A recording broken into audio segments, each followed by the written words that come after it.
Disc and sphere same radius but different mass. मेरी बात समझे कि नहीं?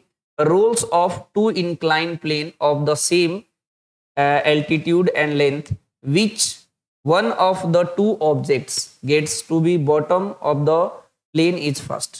मतलब दोनों एक साथ आएगा, दोनों मास पे डिपेंड करेगा, या डिस्क या स्फीयर। पूछ रहा है इसमें से कौन पहले आएगा। तो इसके जो तरीके होते हैं नॉर्मली आप यूज कर सकते हो। मैं आपको पहले बाई मेथड बताता हूँ, फिर मैं एक आपको तरीका बताऊंगा। ठीक है, ये इस तरीके से यहाँ से ये आ रहा है, ये डिस्क मान सकते हैं, ये यहाँ पर आके हिट किया, फ्री फॉल होता है, यहाँ से इनिशियल वेलोसिटी 0 है, यहाँ मान लो v है। क्या पूछा है जी? टाइम पूछा है। तो यहाँ पर एक्सेलरेशन मैं a मान ले रहा हूँ, इस डिस्टेंस को क्या मान ले रहा हूँ जी? मैं s। तो मैं फॉर्मूला क्या लगाऊंगा? v square equal to s लगाओ, s equal to ut plus half at square लगाओगे। ये कह रहा है disc and sphere same radius and different masses. Roll off मतलब फ्री फॉल, वहां से छोड़ा गया है, तो ये तो अपना 0 हो गया। तो यहाँ टाइम निकालोगे तो अंडर रूट क्या हो जाएगा? 2s divided by a।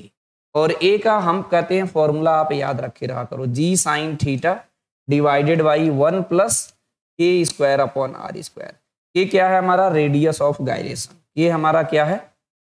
Radius of gyration. Radius of gyration वो निकालना अभी मैं सिखा दूंगा आपको बेसिक तरीके से, समझे? तो इसमें हम रखेंगे तो सीधे सीधे हम ऐसे भी पता करते थे, 2s तो सेम रहेगा, यानी जो t है इनवर्सली प्रोपोर्शनल टू रूट में एक्सेलरेशन है कि नहीं, यानी जिसका एक्सेलरेशन ज्यादा होगा उसका टाइम कम होगा, उसका टाइम हमारा कम लगेगा। इस तरीके से भी सॉल्व करके हम डायरेक्ट टिक कर सकते हैं। तो मैं आपको एडवाइस दूंगा कि ये एक्सेलरेशन सारे शेप के लिए निकाल दी। अभी मैं दो का बताता हूँ, डिस्क का और स्फीयर का।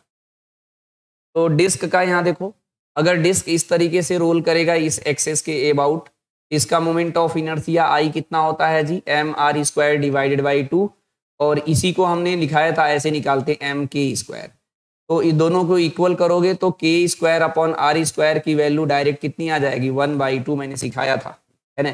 कुछ लोग इसे ऐसे अलग अलग तरीके से निकालते, मैं तो कहा था mk square equal to mr square by 2 कर दो, ये m से m कट गया, k स्क्वायर r स्क्वायर को इधर लाओ इक्वल टू 1/2 बचा। और सॉलिड स्फीयर लिया है, सॉलिड स्फीयर का आई होता है 2/5 mr स्क्वायर। मैंने याद करने का तरीका बताया, k square upon r square 2/5 होगा, नहीं समझ में आ रहा देख लो, ये होता है mk स्क्वायर होता है, ये हो जाएगा 2/5 mr स्क्वायर होगा, m तो कट ही जाएगा, r स्क्वायर को इधर लाओ, k square upon r square की वैल्यू 2/5 हो जाए। मेरी बात समझे कि नहीं?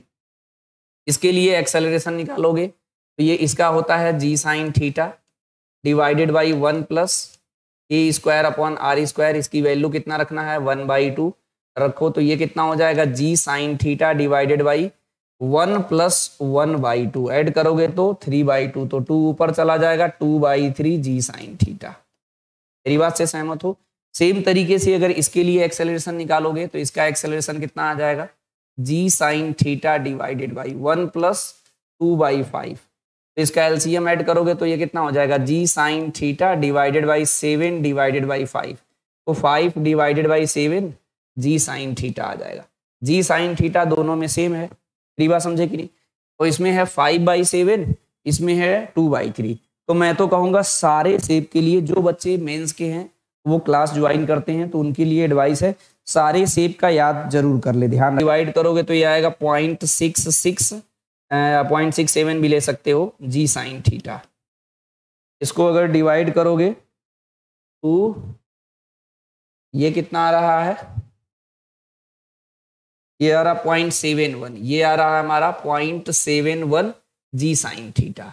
तो 0.7 ज्यादा है या 0.6? ध्यान रखे रहना, 0.7 ज्यादा है, यानी जिसका एक्सेलरेशन ज्यादा होगा वो काफी स्पीड में चलेगा और वो जल्दी पहुंचेगा, सीधी सी बात। तो टाइम अगर आप कैलकुलेट करना चाहते हो तो मुझे कोई दिक्कत नहीं है, लेकिन मैं नीट और जेई के हिसाब से बताता हूं कि अगर आप कम समय में टिक करना चाहते हैं तो जो स्ट्रेटजी बताया जाए उसे रट ले, बहुत बेटर रहेगा। क्या याद करना है जी? जिसका एक्सेलरेशन ज्यादा है वो जल्दी पहुंचेगा। एक्सेलरेशन किसका ज्यादा है? सॉलिड स्फीयर का, तो डायरेक्ट इसमें डी ऑप्शन टिक